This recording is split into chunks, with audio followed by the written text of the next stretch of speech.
I think that the United States is, floated very high in terms of the world order. It's been able to buy more goods in the world market than it's sold there for many, many years. So every year it adds more debt. It gets more imported goods than it exports. And of course, a lot of what we do export is, movies or financial products or something like that. It's not real goods that you would think of you might think of somebody making.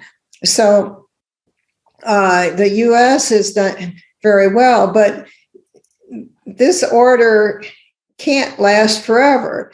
And, when the U.S. puts on sanctions, it can say, and Biden can think, well, I am in charge. I picked out what needs to happen.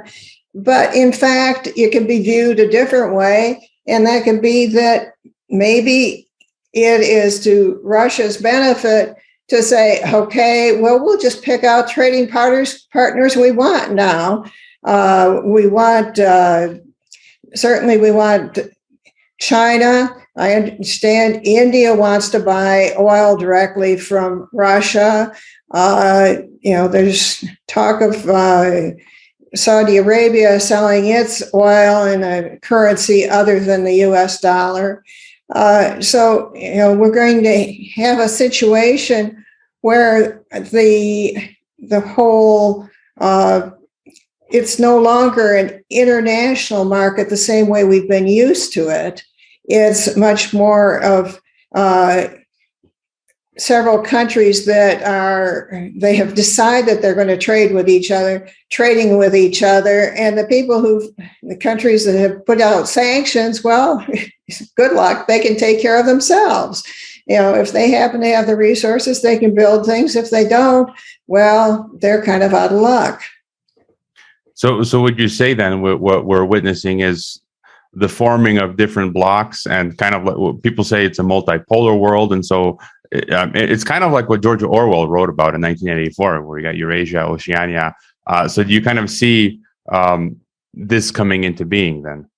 Right. I haven't read 1984 for quite a few years. I read it before 1984, but that's what happens is you end up with new blocks forming and new ways of paying for things. And the currency that we're used to using maybe not working. Maybe we have state of Georgia dollars and state of Pennsylvania dollars and state of New York dollars. And if you're traveling around, maybe those dollars aren't all that interchangeable, for example. And I don't believe I've seen you mention this on your blog post, but I'm just curious. The idea of Bitcoin and cryptocurrencies, the criticism there, given everything you've said about energy, this Bitcoin mining and stuff takes a lot of energy. Do you see that as something feasible or sustainable? What are your thoughts on the Bitcoin? Well, I have a hard time seeing electricity in general being very sustainable.